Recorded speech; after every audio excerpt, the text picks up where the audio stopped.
Have you ever seen a redwood tree in person? They're absolutely massive.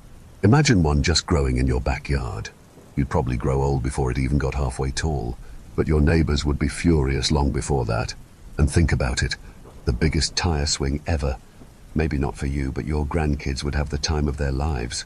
Speaking of towering trees and deep woods, tonight's stories take us into places where strange things roam.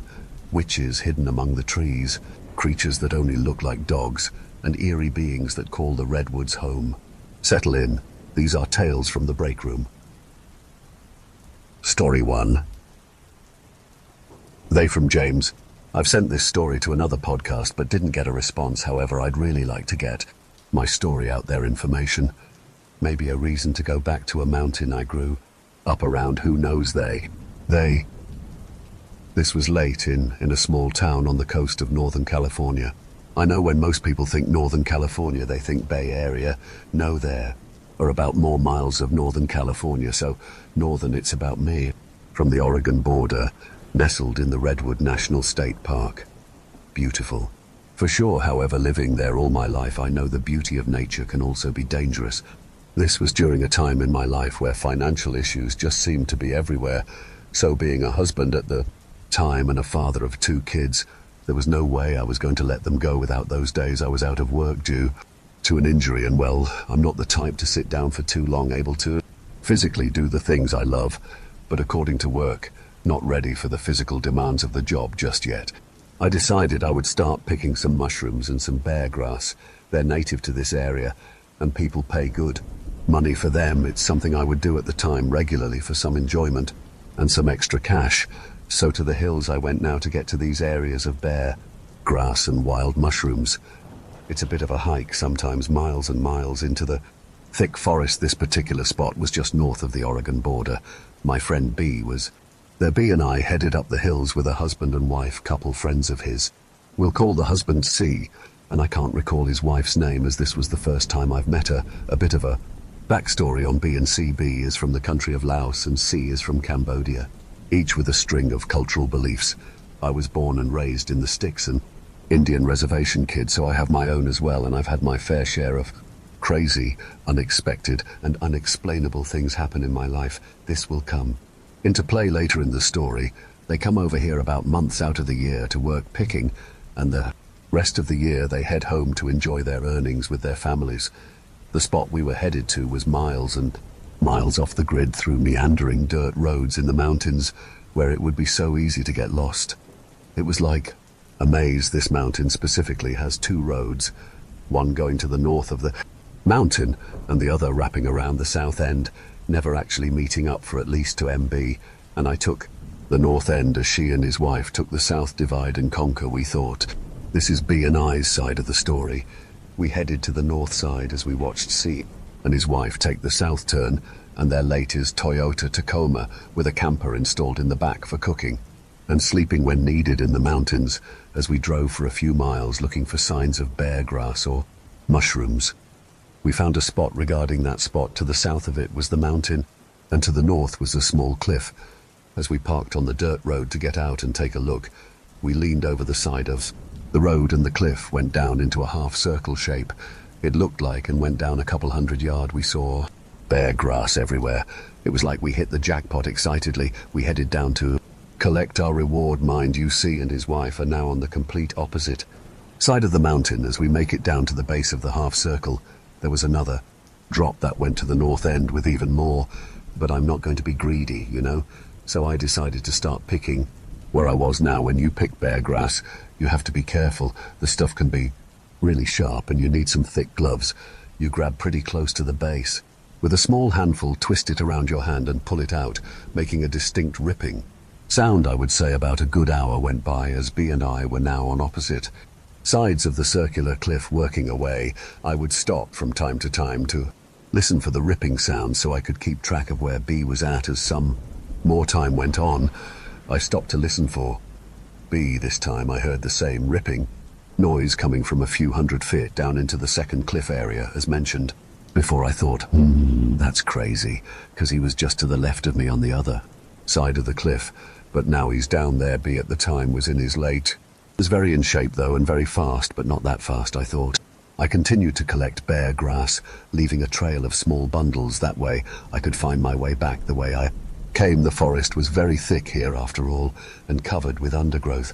Under the huge towering trees, this was something B taught me, as I was used to cutting the limbs of trees to help me find my way back. So I was working along, and it was getting pretty close to lunchtime. I started to make my way back up to the truck up on the road, picking up my bare grass bundles along the way. It was then I heard a rustling sound from right up ahead. I looked up and saw a bush in the undergrowth which was about as tall as me. I'm Andelby, so a good-sized undergrowth bush. It begins to just shake, and I mean violently again. I've been in the forests, particularly that forest, my whole life, and that was no bear, no mountain lion either, which are quite common in the area. I didn't have a firearm with me at the time like I normally would, which was stupid of me. I dropped my bundles of berries and my pack, and I took off. Towards where I last heard be getting close, I stopped and began to listen for the sound of ripping bear grass. I still heard the ripping noise from down the cliff, so I just decided to yell for him. I called out, "Jim." I heard B reply, "Not where I heard the ripping grass coming from." I asked him if he was here the whole time, and he said, "Yeah, I have. Plenty here." I asked him, "Then what the heck, who the heck's down there?" I pointed down the cliff. B cut me off and said, "Jim, don't curse, they don't." Like that. He pointed towards the empty woods and waved his hand around a bit. I thought, who are they? B was trying to calm me down a bit, chalking it up to a bear or a deer. However, I didn't think it was that. We decided to stick together for the rest of the work, just in case it was some large predator. We made our way back to the truck and had our lunch. We decided that we had enough daylight to just check out another place just up the cliff from the truck we track on up from. The truck now heading up to the cliffside. We're just going back to work when out of nowhere we begin to hear this loud music. It's rare to hear anyone out that far, but not unusual, since at the time a lot of illegal weed grew up there, so you'd hear a car or two maybe within an hour period altogether. This music, though, it sounded Hispanic, I guess. I'm sorry if my explanation is lacking. There was a bass guitar coming from the road where our truck was parked, which would mean it was coming from the north side of this mountain. We didn't think about it much and really didn't think it would be important. However, it would be later. We soon got to a good stopping point. We would come back up here tomorrow at the same spot, as there was plenty more bear grass to get that, and by then, whatever was in the bushes or making that sound from down the cliff would likely be gone by. Then we start up the truck and head to a mutual friend's place. That friend had a contact with a flower company from the town about hours south. He would pay a bunch of people around or so to pick the grass and the mushrooms and pay you on the spot. We would take all our stuff and sell it to said company. There was a bonus too. He would feed all of us, and boy was the cooking good, and there would be shots of whiskey to go around. We arrived at the house and figured C and his wife would be behind shortly as we weighed our bare grass to see what our profit might be for the day. Minutes turned to hours, and there was no sign of C or his wife. People do get lost in these woods all the time. I would say on average over 5 or more in a year, and unfortunately most of those people get the worst outcome. You see, in the Redwoods, it can be a nice to dig day, but at night the temperature can drop to hypothermic conditions. We were beginning to get worried, thinking we might have to go look for them. We started to head up the hill to start the search. It was nearly PM by then, and none of us were strangers to searching for lost people in the woods.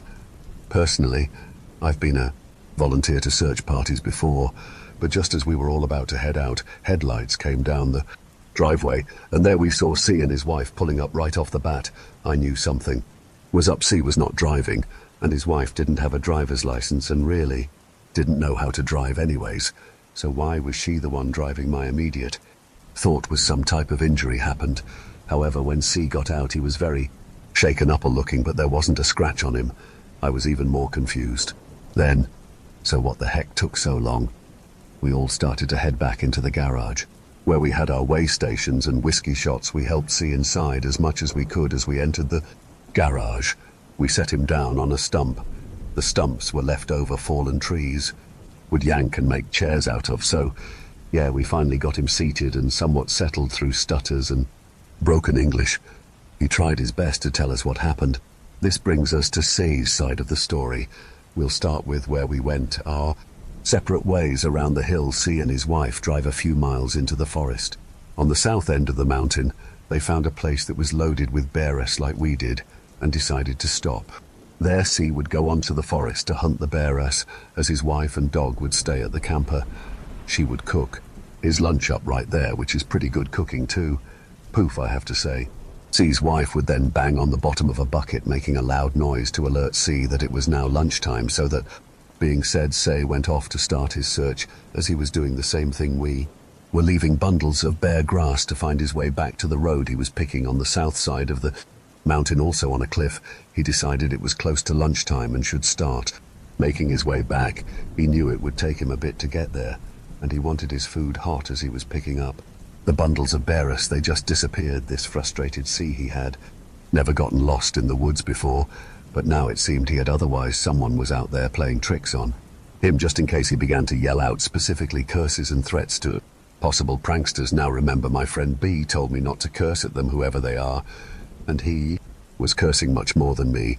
He walked for hours trying to find any sign of his bear grass, or if anything looked familiar. But as time went on, the sun was starting to set. He was really getting worried. Then he knew about the dangers of being in the forest after dark. Now, sometime before that, when it was getting close to lunchtime, C's wife went and banged on the bucket as usual. She said she'd waited half an hour, but there was nothing, no sign or no sound of her husband. She said she thought, forget it, and was going to head in to look for C herself. But just as she decided that, she heard a voice that sounded exactly like C. Go back to the truck, it said. Freaked out, she listened to the voice as time went on. She said she knew C was out there, lost somehow, but the best thing to do would be to stay put and hope C came to her back. To C, who was stressing out about the soon-to-be lack of daylight, he had no idea how far he was now from the road from his truck. At some point he decided to sit on the ground and pray. C is a very religious person. He's a Buddhist. He said when he was done praying, he listened to the sounds of the forest. It was then that he started to hear music. As he explained the type of music he heard, the description matched what I said, the same tone, the same cultural region. But how was that possible? We were on opposite sides of the mountain. When I heard the music, it was coming from the road I was on, which was on the north side, and he was on the south, and had heard it coming from his south towards his truck. How is that possible? C said that he then decided to follow the music. He only heard it for a while, but kept following that same direction. Even after it ended, he went for hours in the dark with no flashlight. He then finally came to a dirt road and decided on a direction to go, not knowing which would take him to his truck. It was a gamble, really, but luckily for him, he gambled right and he found his truck. He was so upset by then that he couldn't drive, which is why, when we saw him, his wife was in the driver's seat. I've got to say, after all this, definitely was second to guessing going back up that mountain, which we planned to do the next morning, but B wasn't worried, and I did need the cash still. I really needed to feed my family after. Also, I thought, screw it, I got to do what I got to do. So I headed home and got ready for the next day. The next morning was the same thing, except C and his wife would not be joining us. We headed up the mountain to the same spot we were at the day before. However, when we got there, B told me to stay close. He said to me, they like you, so stay close to me. Again, who the heck are they either way? As long as I was close to another person, that would make me feel a lot safer. Their safety in numbers, you know. With the two of us picking bare grass, I made sure to keep B always within my sight. At least barely. I went to work. Was really in a hurry this time because I did not want to be on that mountain any longer than I had to. I kept thinking to myself, if I go fast enough and I'm doing a good enough job, I won't need to come back now. Mind you, I was thinking those things, not saying them out loud, thanking them, and out of nowhere, in this deep, demonic-sounding voice, I swear I heard it come from right in front of me. Good, I freaked out. I took off running, getting close to B as he was already looking over to me after hearing apparently the same thing he said. That's it, Jim. You need to stay right by my side. I was waiting for the word, they. Again, however, it never came out of his mouth this time. As the day went on, I was stuck to B's side like glue. As it grew to be late into the afternoon, we both decided it was time to have some food. We started back to the truck. We got there, grabbed our lunches, and were ready to eat. B sat down on a rock and strikes up a cigarette, he starts to give me some crap because I was putting my potato chips inside my sandwich, guess it was. His first time seeing that. Just then, as I looked up, B was letting out a puff of his inhaled smoke. I saw right beside him a bush that was beginning to part, like someone took their two hands to push it aside to peek through. I swear I watched the smoke leave his mouth, and like some sort of slow-moving wind tunnel, the smoke began to pull into the bush like something else over there was inhaling it from a distance. He saw the look on my face, then looked at the direction I was peering into, and he saw it as well as soon as he looked through the bush, closed back up, and the siphoning of the smoke stopped. B and I were both now equally freaked out and could not get in the truck and away from there fast enough. We even left bundles of berries behind. We sped down the miles of dirt, rode as fast as we could. Eventually I finally asked him. He kept calling them "They, who are they, B?" Then said we would talk about it as soon as we were out of the forest, safe at our friend's house. Mind you, I've seen many things. Can't explain, however, the key word was seen with that in mind. I never actually saw the thing doing this, or things with an S. I really just saw some weird after effects and heard crazy things, but that was plenty by. Then finally we get to the house and I get to know what they are in B's culture. They believe that when people go and get lost in the woods, which happens a lot from where they're from, and they pass on, their spirit stays in the woods unable to leave, and when you go into the forest and act disrespectfully, or they just simply don't like you. Apparently, even if you curse, they will play tricks on you. Tricks to get you lost, never found, so your spirit can stay with them. Scary, right, B? And I have not been, nor will, ever go back to that mountain, to who or whatever they are. Let's not meet again. Story 2. The fourth puppy from Bridgel. You can call me Ray. I've been breeding pit bulls on my property outside of Springfield, Missouri. Specialize in blue nose pits. It started out as a hobby that turned into decent side business. I keep the operation small. Quality over quantity has always been my motto, and it's healthier for the dogs. My main income comes from my construction company, but the dogs have always been my passion. Last October, my prize female Sardi had her third litter. I had paired her with a champion male from a breeder over in Arkansas, and I had high hopes for these pups. The delivery went smooth. 3 healthy puppies, 2 males and a female, all had that beautiful blue-gray coat their parents were known for too. I named them Duke, Diesel and Daisy, though I knew they'd get their new names once they went to their forever homes. I keep new litters in a heated section of my workshop behind the house. It's got good climate control, security cameras, and it's close enough that I can check on them throughout the night. That first week went normal, as could be. Sardi was an attentive mother. The puppies were feeding well and gaining weight and had real good energy. It was early in the second week, around day, when something happened. I went in for the first morning check, coffee in hand, ready to clean up and refresh the water. As I approached the whelping box, I stopped cold. There were 4 puppies nursing there, not 3, but 4. At first I thought I must have miscounted the day before, or maybe I'd been more tired than I realized when they were born, but I knew that wasn't right. This isn't a mistake you make. Several days in a row, I'd been breeding long enough to know exactly how many puppies came out. I'd recorded the whole birth on video for my records, like I always do. This 4th puppy was also noticeably different.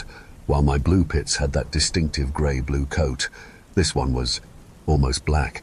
Not the glossy black you see in some pit lines, but a dull dark color, like wet soil. It was roughly the same size as the others, but something about its proportions seemed slightly off. The head was a bit too large, the legs a fraction too long. I set my coffee down and approached it. The pup wasn't nursing anymore, but had curled up behind Sati when I reached in to pick it up. Its eyes opened, and it looked at me. That hit me wrong immediately. You see, puppies that age shouldn't have their eyes open yet. They usually stay closed until around 2 days, but these eyes were fully open, alert, with a deep amber color I'd never seen in a pit bull before. Carefully I lifted the thing. It didn't squirm or whine like the others, would it?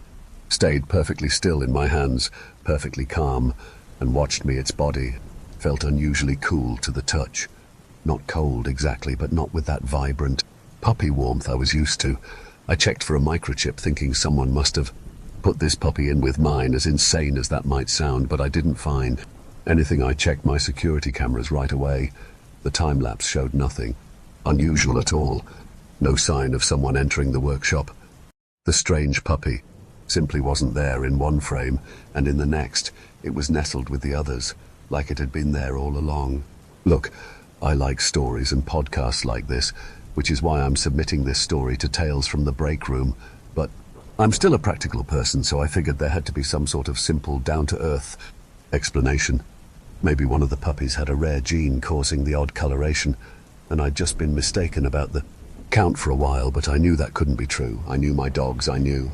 This litter from day one. Over the next few days, I kept that fourth puppy separate from the others as much as I could. Setting up a small pin next to the whelping box, I took it to my vet, who's been handling my dogs for years. Never seen coloration quite like this one, he said. No obvious health issues, though. Heart sounds real good. Temperature's normal. He looked at its eyes and said, early eye-opening can happen, but this level of awareness is unusual. You say you just found it? I hadn't told him the whole truth. I simply said I'd found the puppy and was considering adding it to my program. I didn't really feel like saying it had just materialized out of nowhere after the vet check. I reluctantly put the puppy back with the others. I decided to call it Shadow for obvious reasons. Over the next week, I watched the litter carefully. The 3 blue puppies behaved normally. They played, they slept in a pile, they nursed and grew. Shadow did all those things too, but always with a strange act to it. It's hard to explain, but the way it moved was much more stiff. I couldn't tell if it was sickly or robotic, but the vet said it was okay, maybe just a weird dog. It never seemed to sleep as much as the other puppies. Often I'd come in at night to check on them and find the 3 blue puppies sleeping while Shadow sat awake, and it would watch the door as if it had been waiting for me to come.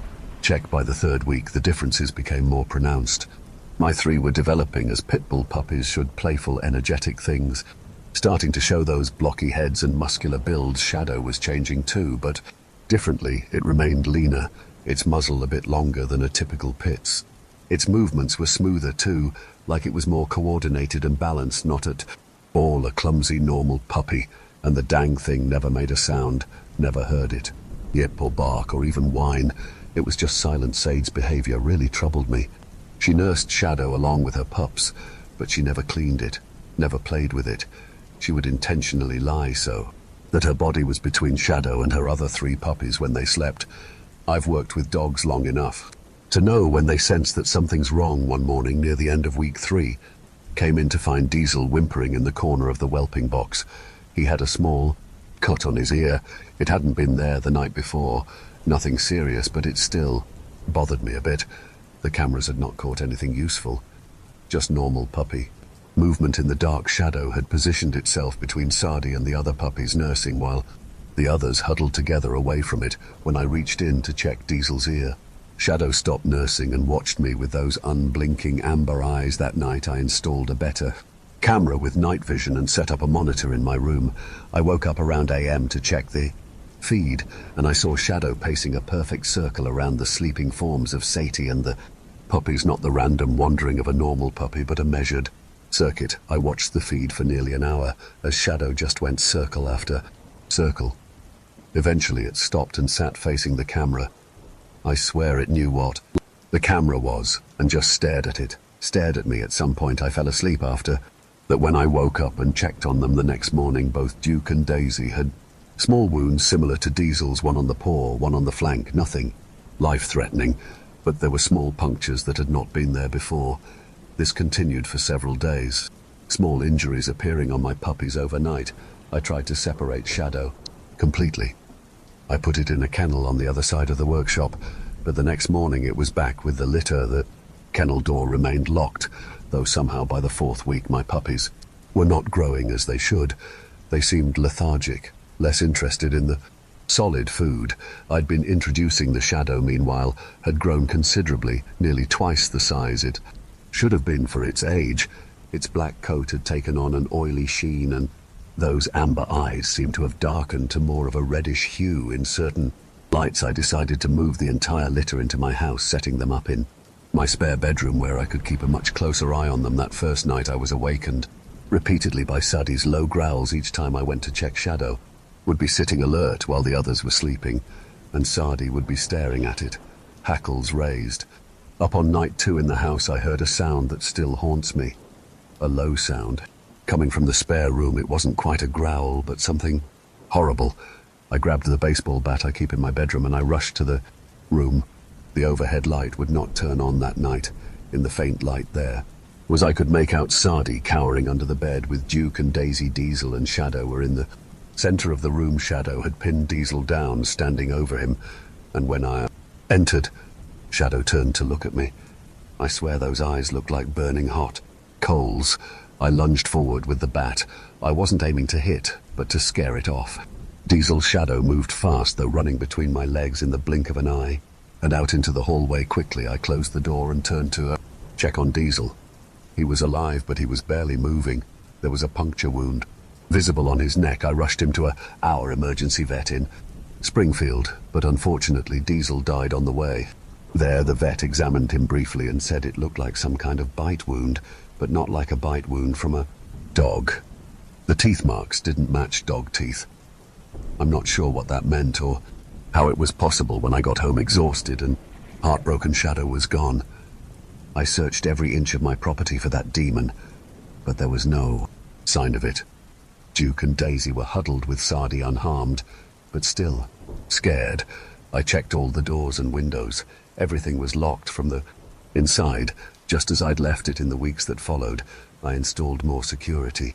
Cameras, motion sensor lights in the works. I slept with Sadie and the remaining puppies in my room. Duke and Daisy gradually recovered, started to grow again. Normally I was happy to see them back to their playful selves before long. Eventually they went to their new homes and life seemed to return to normal. But on 2 separate occasions after these events, I swear I saw a black dog figure around my house watching. I think it's Shadow. On the 2 occasions I saw that thing again, I made sure to keep Sadie real close to this day. I let her sleep in my room with me, and she's no longer part of my breeding program anymore. I want her to live the rest of her doggy days without a problem. Story 3.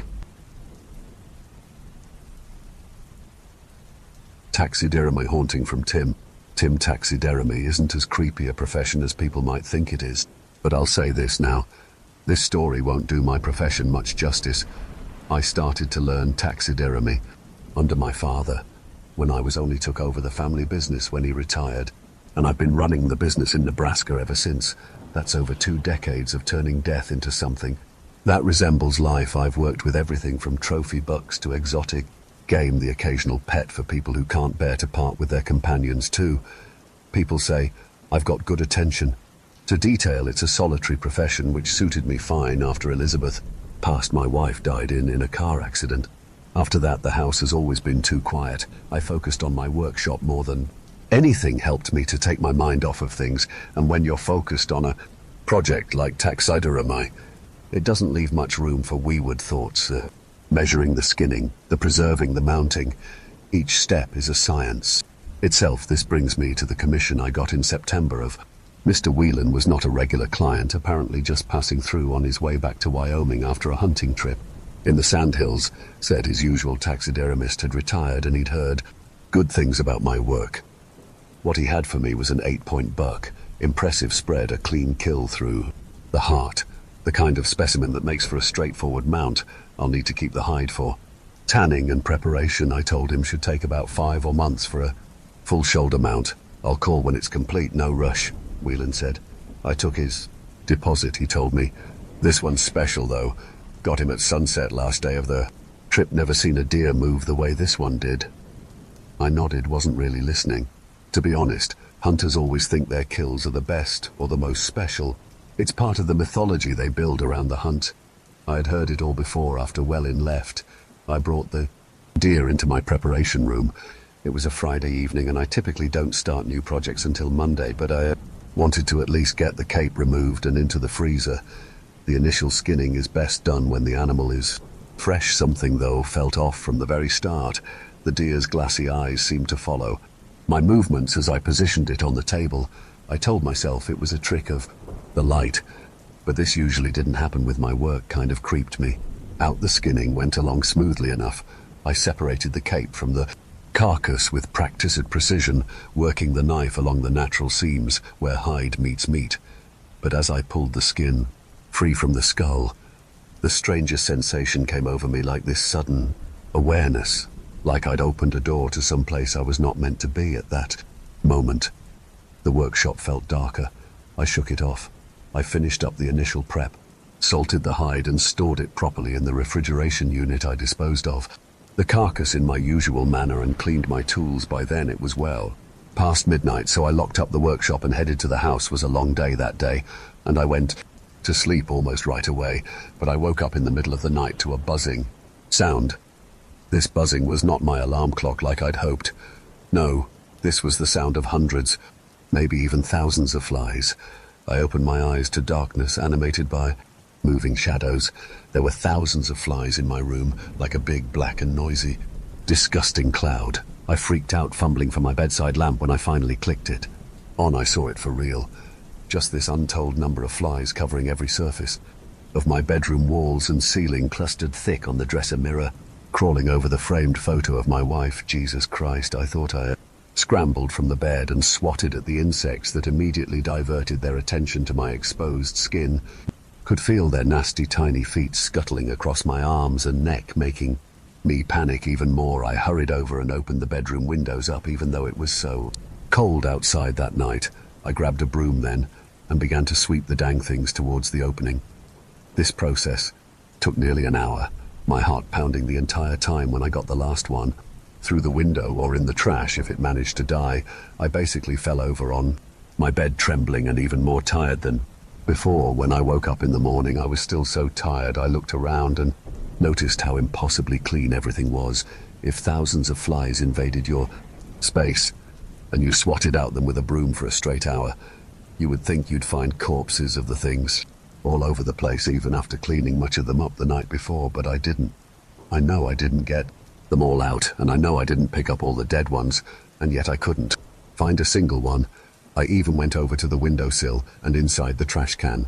No flies. I chalked this up to some sort of extremely realistic stress dream, but I'll tell you that staying awake so long to deal with them, I'm pretty sure it was no dream. A better explanation might have been a hallucination. Who knows? That was only the beginning of the experiences. The following night I woke up again, not to flies buzzing about, but to the sound of hooves on hardwood, a clop, clop, clopping sound echoing through my quiet house. I lay there petrified, trying to understand what that might be. It sounded like it was coming from the hallway outside my bedroom, sort of pacing. Eventually it stopped after making it right outside my door. I didn't react. I just waited. The digital clock on my nightstand cast a red glow that read AM. It was right then when the door knob began to turn painfully slow. I watched it happen. After it turned completely, the door opened only a few inches, and all I saw outside of it was darkness. A sound came that chilled me to my marrow, like the wet and heavy breathing of a big animal. I swallowed hard and basically tackled my lamp in an instant, turning it on. Light from my room spilled into the hallway, and there was nothing there.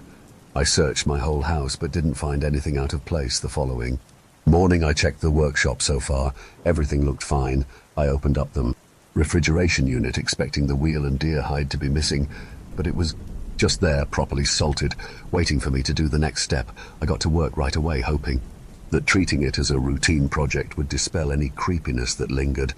I removed the hide from the refrigerator, placing it on my work. I smoothed it flat with gloved hands and measured and marked the areas to be trimmed as I began to cut. It felt wrong somehow, like I was cutting something that was still alive. Twice I swear I saw the skin twitch beneath my knife, and once I could have sworn I heard a low moan coming from the skin itself. After a break and coffee, I kept going. I completed the initial trimming before lunch. When I came back, there was fresh blood coming from the skin, just enough to drip onto the floor. There had been no blood on it. When I pulled it from the fridge, I decided to call up Whelan. He didn't pick up, but I did leave a message, letting him know that I've decided not to do the commission. I honestly felt a bit embarrassed. He came to me because people were proud of my work, and here I was letting him down, which might devalue the skin itself after I'd gone partially through it, but the alternative, continuing to work on that hide after everything I'd seen it, was just too much. That night was the worst I had double-checked all the locks, wedged chairs under door or knobs before going to bed. It was hard to sleep, took me hours. I was just listening to the house settle, and when I finally did sleep, of course I woke up in the middle of the night again. I opened my eyes. My bedroom was not empty, dark, but I could see something there, a figure standing at the foot of my bed, a silhouette blacker than the darkness around it. It had the body of a man, tall and gaunt, but its head was that of a deer, complete, with an impressive rack of antlers that seemed to scrape the ceiling. It breathed slowly, so loud, though I wanted to do something, I couldn't even bring myself to scream. The figure took a step towards me, and in a heartbeat I jumped for my lamp and turned the light on. The figure was gone. I was out of that bed so fast, checking every corner, looking under the bed, in the closet, like I was a kid again. But there was nothing. I didn't go back to bed. I got dressed really quick, grabbed my keys and drove to the workshop. I grabbed the wheel in deer hide. Oddly enough, it felt especially warm that night, like it was still in use. I placed it in a large storage bag, secured it in my truck, and drove directly to the address Wheel had provided in Wyoming, stopping only for gas and coffee. Hours later, I pulled up to a modest cabin on the outskirts of Cody. Wheel answered on the third knock. Surprised to see me, I explained that I could no longer work on his hide. I handed him his refund too. He didn't know what to say, and I wanted to get back home, so I apologized and left. It took me a while to want to do any taxidermy again. After that, I used my savings to just take a couple of months off, but I've been back to it for years now. Nothing strange has happened again. Taxidermy is my life's work. If I couldn't go back to it, honestly, I don't know what I would do. I can't really blame the deer in that story. You'd better believe if someone killed me during a stroll in the woods and tried to mount my skin over their Keurig in the dining room, oh, I'm going to haunt the heck out of you. My curse would be something like making your coffee taste like pee. Not just any pee, it would be my pee forever. Story 4. When I was in high school, my dad and I lived on a small island off the coast of South Korea called Jeju. My parents were international teachers. My dad was a math teacher for high school, or Key Stage 4, since it was a British school. The island was very beautiful, but it was also infamous for its forests. Not only were they dense, but they carried a rough and tragic history. During World War II and the Korean War, thousands of locals had been hunted and killed by the tyrannical powers of the time. It was a truly terrible history, one the people weren't soon to forget. Many believed the forests and surrounding areas were haunted. My dad and I weren't quick to believe such ideas, but we found them interesting and exciting. We loved camping and often camped at designated campsites or on the beaches with other families. One year, deep into winter, we decided to push our luck and go camping despite the cold weather. My dad suggested we camp near an abandoned YMCA center right in the middle of the forest on a rural Korean island. I thought this was a terrible idea and objected, but we ended up going anyway. When we arrived, we found a nice spot, set up our tent, and made a small fire. It was probably close to freezing when it started to rain. At the time, I was really not enthused and desperately wanted to leave. The combination of freezing rain, the haunted forest, and the nearly abandoned center was really pushing my limits. Nonetheless, we decided to stay. The night was cold, and even so, the sounds of nature kept me awake until late, probably around 1 a.m. I don't remember falling asleep, but I do remember my dad shaking me awake early in the morning. I got up quickly, worried something was wrong, but he just wanted to show me something beautiful. The rain had turned to snow, and the dense, jungle-like forests were blanketed in white, something you don't often see. Since the tropics generally don't get much snow, it made Jeju quite unique. The view was wonderful. I soon dozed back off to sleep. Maybe a few hours later, the worst possible sound you could hear in the woods suddenly shook me awake. Not a scream, a roar, or some ambiguous noise. It was a sound everyone knows, a car alarm. Why the heck would our car alarm be going off way out here? The only answer seemed to be human tampering, right? Armed with a shovel and a pocket knife, my dad bravely went to check the car and see who or what was causing the commotion. I was so tired I just went back to sleep as he walked away. "Wake up," my dad said from outside the tent. I wasn't sure how much later it was. I got up groggy and put my shoes on. "What is it?" I asked. He told me it wasn't our car. For whatever reason, someone else had parked way out here, probably to check out the abandoned building. When we got there, we found a minivan and a woman sitting beside a bucket with a small fire. My dad introduced us. Apparently, they had been talking for some time before he woke me up. She seemed to be on the younger side, maybe late 20s, and she definitely wasn't dressed for the weather, just a sweater and jeans, even in the icy, snowy conditions. She introduced herself with a Korean name. I honestly don't remember it, but when I later told the story to a Korean friend, he said the name meant something like magic cat or witch cat. He said it was a name only really used in fairy tales, like meeting someone named Rapunzel or Hansel. Besides the name, she also had a black cat wandering the area, like a cliché witch. One thing I found weird was that the firewood she used was completely dry, even though it had rained and snowed all night. She even had a pile of extra dry wood behind her. Strange, but not explicitly supernatural. After she introduced herself and we chatted a bit, she told us some weird and sometimes disturbing stories. I remember her proudly talking about making a fire to cremate some roadkill in the middle of the city. Super strange things. After an hour or two, we decided to pack up our stuff and leave. We said our goodbyes and returned to our camp. We gathered our things and headed back to the car. When we got there, she and her van were gone, but now a black cat was sitting prominently in the abandoned building. It had a little red collar too, so it was definitely owned, not just some stray. When we looked at it, I swear it bowed to us, almost like it was acknowledging or waving us off. Both my dad and I to this day agree, the cat was likely her and she was definitely a witch. It was a surreal experience, and it's nice to know that if witches truly are real, they aren't necessarily malicious. Story 5. It was my first winter working at the ski resort, mostly doing maintenance, keeping an eye on the lifts and making sure nothing went wrong during the night. The resort was small and old, but it had a certain charm that attracted visitors looking for a quieter experience. My routine was simple. I would make my rounds, check the equipment, then wait for the dawn shift to relieve me. On this night, a blizzard had rolled in unexpectedly. The wind was stronger than usual, and snow was piling up fast against the lodge windows. I didn't mind much. It wasn't the first storm I'd seen up here. I figured I just had to stay alert in case anything needed attention. Around midnight, I was in the lobby, sipping some coffee and waiting for my next round, when the radio began to crackle. "Mike, you there?" It was someone from the front desk during the late shift. I'll call her Sarah. "Yeah, what's up?" I replied, leaning forward to grab the radio. "There's a guest complaining about some noise coming from one of the empty rooms on the 3rd floor. Can you check it out?" I didn't like that. The 3rd floor was mostly vacant this time of year, and with this storm, no new guests had checked in for the night. "What kind of noise do you mean?" I asked. "Not sure," she said.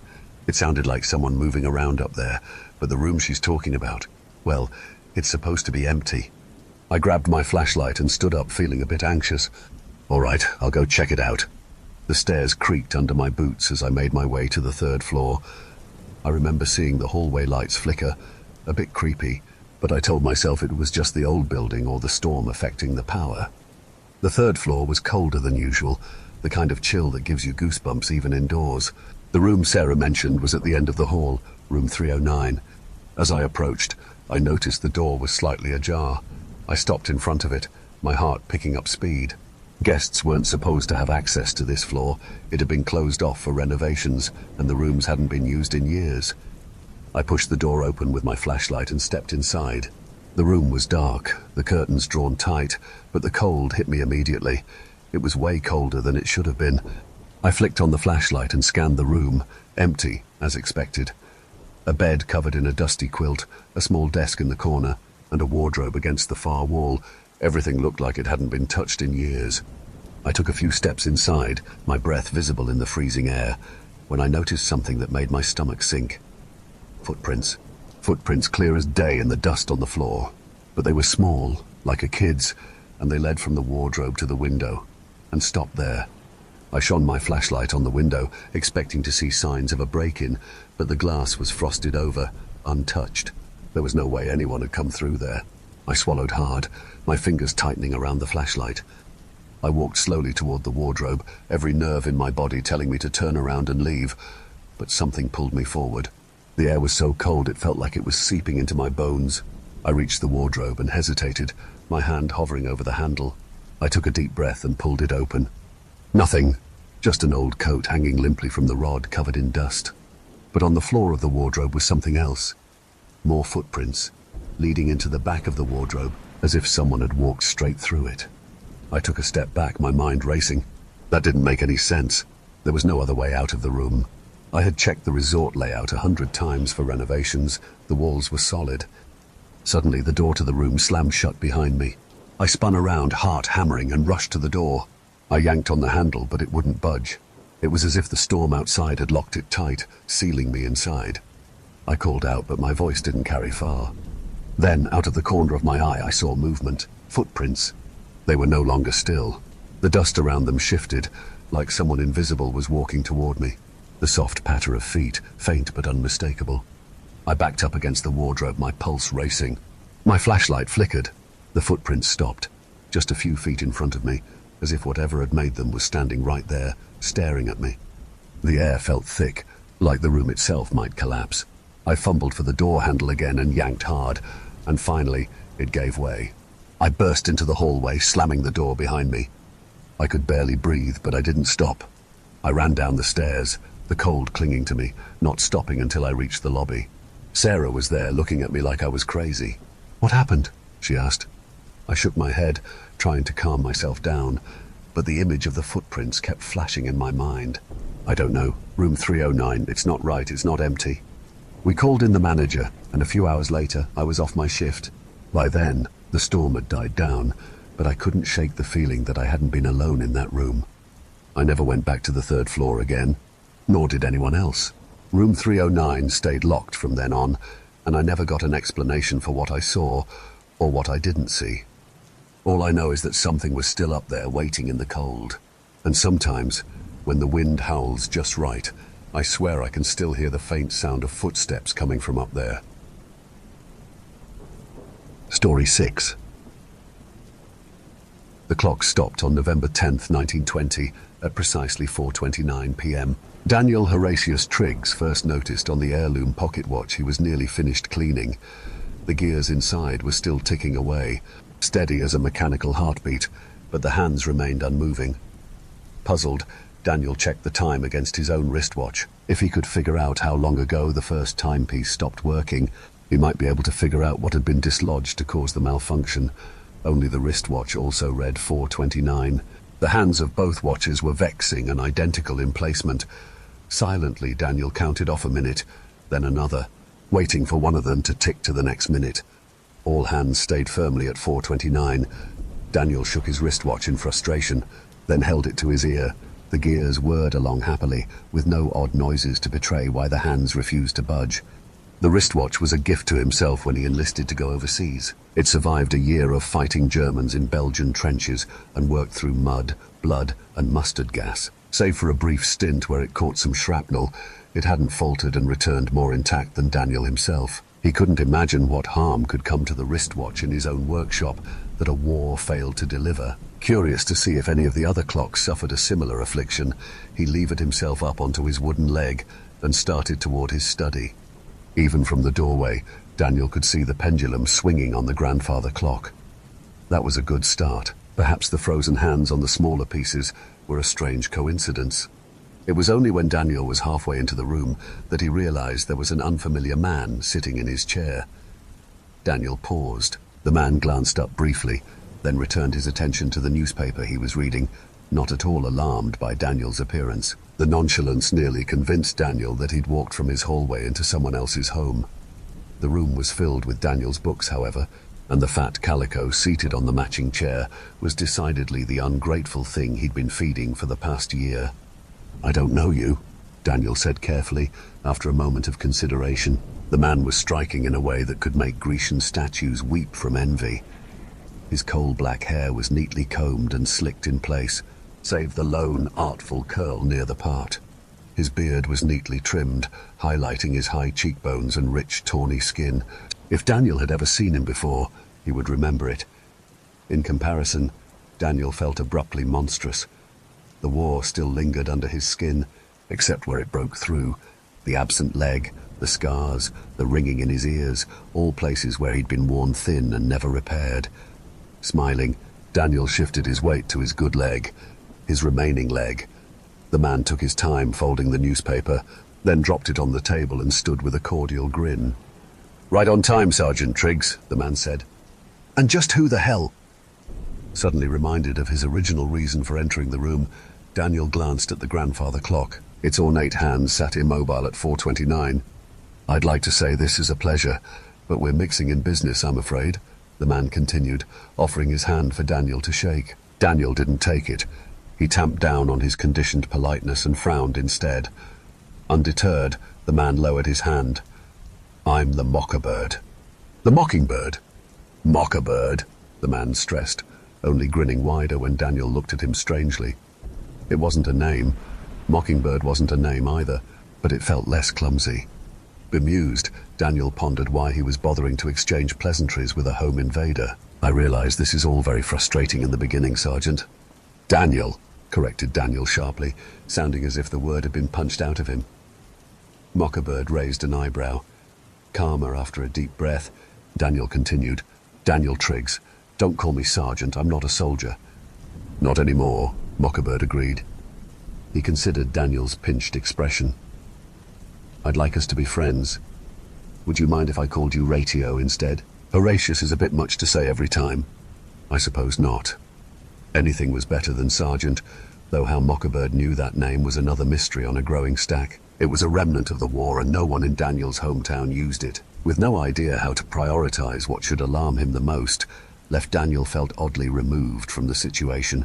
A simple thief would have been easier to deal with, but even a murderer felt preferable. Both were more direct problems than whatever this situation was spiraling into. "Wonderful. But to business. What do you remember from when you got—" Mockingbird gestured vaguely around his own face. It was what people did when they didn't want to point at Daniel's scars directly. "Not much," Daniel said. "There'd been an explosion. Artillery and gunfire rattled all day over there, from sunup to sundown and through the night for good measure. There'd been an explosion, but Daniel hadn't heard it. He woke up in the mud, his face wet and swollen, got a little rattled. And what did you see when you got rattled, Ratio?" "Doctors." Except that hadn't been it. There'd been blood, and a lone drowned corpse slumped on the opposite side of the shell hole. The doctors came much later. "What does this have to do with anything?" Placing his hands on Daniel's shoulders, Mockingbird gently steered him toward the reading chair. After waving the cat off it, he gestured for Daniel to sit. It was a suspicious kindness, but Daniel's leg was beginning to ache where the prosthetic was attached. Grudgingly, Daniel sat down. Mockingbird lingered by the arm of the chair, still standing. "I need you to understand we're in a delicate situation." "We?" Daniel scoffed. "You got rattled," Mockingbird repeated firmly, "and then the dead man beside you got up. Did he speak to you, Ratio?" "What?" Daniel gasped, suddenly unable to breathe. The cold, slick tangle of emotions that lived perpetually in his chest flared, making his lungs feel too small. He'd never told a soul. No one would have believed him, and on his better days, Daniel didn't believe himself. He'd had a head wound, his face had been swollen and dripping blood.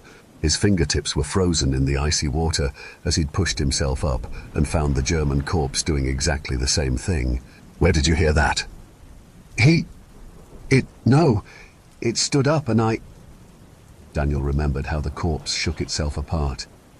It became ashes and foam before his very eyes, but its shadow remained, anchorless. Then the shadow changed. It twisted, swelled, and became something other. Daniel couldn't describe what he'd been watching. The creature's mouths were made of mouths, its eyes made of eyes, both infinite and contained, endless and yet collapsing in on themselves. There was no telling its size. He couldn't describe its shape as he was looking at it. The only certainties were the ugly vertigo that threatened to upend Daniel's stomach and the pain that grew biting and sharp along his sinuses as he stared. It looked like agony. I don't remember what it said," Daniel admitted, increasingly distressed. Had it said something? The knowledge felt just beyond his reach. I don't know that it spoke, he could remember the mud. The sour feeling that seemed to settle in his marrow and the itch inside of his bones was a vivid memory. And the despair, even the echo of it, knocked the air clean out of Daniel's lungs. If there was 1 ounce of mercy in the universe, the beast would have looked away. The universe was not built from compassion. The vast spaces between the stars hid no justice. With mounting dread, Daniel knew this creature was spat forth from the distant dark cracks of existence to rend it apart. For just that endless, stifling second, he'd had its undivided attention. There was a cat, Daniel said, absolutely certain of that fact, though he couldn't recall why. Absently, Daniel touched his damaged ear. In the silence, he could almost make out the song of a distant band. Steady drums played under the sharp sound of a trumpet, only faintly, and only when the rest of the world grew too still. He assumed his mind was filling in the blanks, giving some melody to the phantom noises that followed him back from Europe. Now he wasn't sure. And music. I heard music. Nothing in Mockerbird's expression changed, but it suddenly seemed brittle. A cat? A black cat. It had... Daniel pressed a hand over his eyes. He couldn't picture the animal, only the impression it left, the damage in its wake. Frustrated, he removed his hand. I think it was laughing at me. You didn't meet the children, Mockerbird said softly. His tone was dangerously close to pity. That was Rast. It was just a cat, a mean cat, but cats are... Mockerbird touched his shoulder, and Daniel fell silent. Rast is not just anything. Did you hear the music before or after you saw the cat? Daniel made a frustrated gesture with his hands. I don't know. I need you to think about it, Ratio. Before or after the cat. Think carefully. To emphasize his point, Mockerbird leaned harder on Daniel's shoulder. The weight was grounding and irritating in equal turns. Before, or maybe I think after, there was an explosion and then my ears. Your ears were damaged? Your ears were ringing from an explosion, Mockerbird repeated. He sounded giddier by the moment. Yes, Daniel frowned, and your sympathy is noted. Oh, Ratio, you don't understand. Your ears were ringing. I understand that very well, actually. And you couldn't hear Rast speak. Whatever they attempted to do to you failed because you couldn't hear them. Do you realize how absurd your survival is? Vividly aware, Daniel said without inflection. He shrugged off the hand, but Mockerbird didn't notice. With the point of contact broken, Mockerbird drifted toward the bookshelves. You survived the living abyss. A star god spoke to you and you lived. That's why you can hear the music. You're a gem, Ratio. Rast has the attention span of a wildfire. They probably didn't think to check if you were still alive. Mostly, Daniel agreed, tapping his wooden leg. Absurd, Mockerbird laughed. The sound was low and pleasant. It made Daniel want to bare his teeth like an ill-mannered dog. Perfectly absurd. What does it matter? Daniel snapped. Anger flared so sharply in his gut that he felt nauseous from it. I don't understand. Of course you don't. I haven't explained it yet. Making a quiet noise of disapproval, Mockerbird glanced over Daniel's collection of books. It wasn't very large. The titles were disorganized and Daniel felt a brief twinge of embarrassment. I don't see any scriptures. You aren't much of a biblical man, are you, Ratio? Or weren't, rather. The end of the world changes things. Before Daniel could protest, Mockerbird spun on his heel to face him. Mockerbird's eyes, previously a warm brown, were bright red and nearly glowing. It was a color Daniel had only seen in waterfowl and a handful of hawks before. Eyes like that couldn't belong to a man. For lack of a better title, you're a prophet, Mockerbird continued when Daniel forgot how to speak. An oracle to our demise. In the entire world, you're the only one hearing the death knell of planets, of us. It will get louder. Nothing likes to die quietly, Ratio. Irrationally, Daniel reached up to cover his ears. The silence lasted for half a second, and then Daniel was certain he heard a trumpet, a saxophone, maybe. Some faint, shrill sound of jazz and ruin echoed in his ears, and he ripped his hands away. How do we stop it? Daniel asked. Running wasn't something he'd done in a long time, but Daniel's chest heaved as though he'd finished a marathon. His throat ached. None of the air seemed to settle in his lungs, and he gripped at the arms of the chair until his knuckles were bloodless. You must know how to stop Rast. So what do we do? How do we fix it? Oh, Ratio, Mockerbird started gently. Something around his ugly, bright eyes softened, but he didn't move closer to Daniel. How would you stop a creature that devours lesser gods? What do you think a prophet does? What? All you can do is listen to the song and tell everyone. Tell them what? About how a cat only I saw and jazz only I hear means something? No one's going to believe it, Daniel said, near pleading. His voice cracked. Even sitting in the center of the room, he felt cornered. Most people won't. Prophets are rarely believed in anything but retrospect. Is that really all I can do? Drawing in a shaky breath, Daniel tried to stand. He promptly fell back in the chair, shaking in every limb. The anger was gone now, leaving only the fear that kindled it to begin with. Tell people things they won't believe so they can look back and see I'm right. Rant about music they can't hear. That's it. Slowly, the mockingbird crossed the room. Every move was clearly telegraphed as he reached out to pet Daniel's hair like he was a child in need of comfort. Maybe he was. Maybe no one outgrew the urge to hide behind someone strong when monsters snapped their fangs in the dark. Nero played along when Rome burned, Mockingbird said softly, ruffling Daniel's hair. But you could always learn to dance. In the corner of the room, the grandfather clock chimed 4:30. Ignoring the question, Mockingbird said, "The dead man spoke.